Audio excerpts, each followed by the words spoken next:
Welcome to Embrace Yourself. My name is Kim, and I'm a movement specialist passionate about joy, health, and happiness.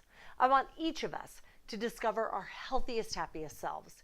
But to do that, we have to get up and move.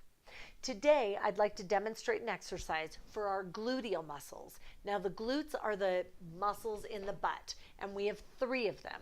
So we've got glute maximus, glute medius, which is a major balancing muscle, and glute minimus. Today's exercise is for glute medius, as well as our inner and outer thighs. So let's get started. I am going to use a band for this exercise. So in the description below, I have a link to some of my favorite bands that you're welcome to try. If you don't have a band for now, you can do this exercise without, but it's really meant to be a resisted exercise. Now, you'll see this often in the gym where people are standing and doing this movement. I've chosen to sit to do it today because I find so many people have a difficult time stabilizing their pelvis, the bony structure in the hip, and so they end up using muscles that weren't meant to be a part of the exercise. I want you to take your band and we're going to place it around the legs. Now you have 2 options on this. For those of you who are more advanced and skilled at this exercise, you can put it below the knee joint, and we will do the exercise where we're pulling the legs apart from one another. However, if you have a knee injury or you have anything in the hip, any kind of issue where you feel pain, you may want to move the band higher, as well as those of us just starting out. This is going to add just enough resistance to really work those hips. So I have it above my knee joint, just slightly above, so it's on my thigh. And what we're going to do is sit nice and tall. Now I want you to think about axial elongation, which basically means I'm stacking vertebra, disc, and I'm getting that nice, tall, long look. Here, we're going to begin by taking our right leg, and we're going to open the right leg out, pulling against the band, and then closing the leg back up to hip width. Remember, hip width is not our adipose tissue. It's the bony structure known as your ASIS joint in the hip, located to the knee, which is known as your patella, down to your 2nd and 3rd toe. When you have that hip width alignment and you're engaged, now as I pull my left leg out, you're going to feel the resistance coming up the outer thigh into the hip and back in.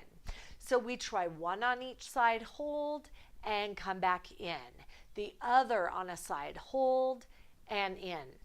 This is ideal for office workers. Let's say teachers sitting at your desk. You could have a band and be doing this while the kids are working on an assignment. For my office workers, while you're on the computer or talking on the phone, this is an easy exercise that you can do.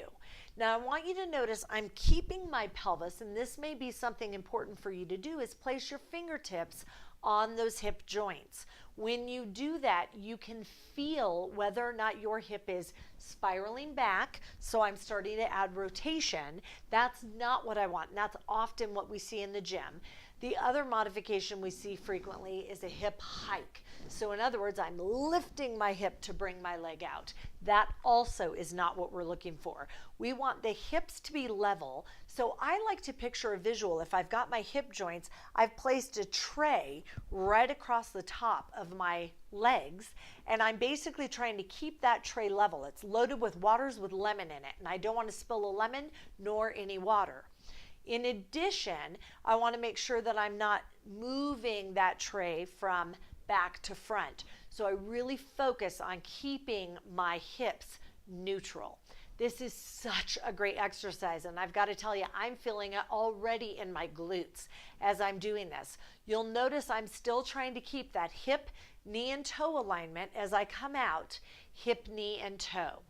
Now, one final note, you can take it out, hold it 4 counts, 3 counts, 2, and 1, slide back in, do the same thing on the other side. So you can do an isometric hold, Hail Mary, this is a burner. So I would recommend starting with 5 repetitions, maybe work up to 10 on each side. If you can do the 5 easily, definitely shoot right for the 10. You can even go up to 15, but I want you to find what you can do with good form on these hips. Remember, our glutes and our hips, they're our powerhouse. They are producing 8 times our body weight in power. So we need to love on these hips, embrace them as they are right now, and work to just strengthen any areas of opportunity for improvement in our gluteals. That is your home fun for today.